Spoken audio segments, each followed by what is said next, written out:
یہ بھی ہمارے ذمے ہے. جس قدر اللہ تبارک و تعالیٰ نے اختیار دیا ہو، اگر کوئی شخص آپ دیکھیں کہ ایسے خرافات میں مصروف ہے تو اس کو آپ پیار سے محبت سے روکیں. نبی صلی اللہ علیہ وسلم نے فرمایا کہ مسلمان وہ ہوتا ہے کہ جب وہ کہیں گناہ کا کام دیکھے نا، برائی کا، تو اپنی طاقت کے ذریعے اس کو روکے، ہاتھ سے روکے. اگر ہاتھ میں اتنی طاقت نہیں ہے یا بہت بڑے فتنے کا ڈر ہے تو پھر زبان سے روکے.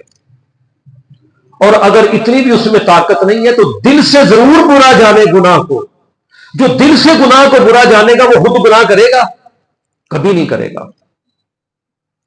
آج کی اس مجلس میں ہمیں یہ پتہ چلا کہ ہمیں اللہ تبارک و تعالیٰ نے بہترین بنایا. اللہ تعالیٰ خود فرماتے ہیں کہ میرے حبیب صلی اللہ علیہ وسلم کی امت تم سارے زمانے کی امتوں سے بہترین ہو. 4 کام اگر تم کرتے رہو تو تمہارا یہ معیار برقرار رہے گا. انہی 4 خوبیوں کے ساتھ تم میرے پاس آ جاؤ، میں تمہارا پروردگار تمہیں بڑے پروٹوکول سے، بڑی عزت سے اپنی جنت میں داخل کروں گا. اگر ان کاموں کو تم نے چھوڑ دیا، ان میں سے کسی ایک کو بھی چھوڑ دیا، تو پھر تمہارا راستہ کوئی اور ہی ہوگا. کاموں کو پھر دہرا لیجئے، اللہ کی ذات پر توکل. جب تک اللہ ہے، اللہ کب تک ہے؟ جب کچھ بھی نہیں ہوگا تو اللہ ہوگا. جب کچھ بھی نہیں ہوگا اللہ ہوگا. جب کچھ بھی نہیں تھا تو اللہ تھا. الحی القیوم، الاول والآخر، زندہ قائم رہنے والا، سب سے پہلا سب سے بعد والا. جب کچھ بھی نہیں تھا تو اللہ تھا، کچھ بھی نہیں ہوگا تو اللہ ہوگا. جب تک اللہ ہے ہم کسی اور پر مشکل کشائی کا اعتماد کرنے والے نہیں. یہ ہے ایمان باللہ. کسی اور کی عبادت کرنے والے نہیں، یہ ہے ایمان باللہ. اللہ پر ایمان، لوگوں کے لیے فائدہ مند ہونا، نیکی کا حکم دینا، گناہوں سے روکنا، یہ 4 خوبیاں اللہ تبارک و تعالیٰ مجھ میں اور آپ میں مزید ان کو پختہ فرما دے. اللہ تبارک و تعالیٰ انہی خوبیوں کے ساتھ ہمیں زندہ رکھے اور انہی خوبیوں کے ساتھ اپنے پاس بلائے.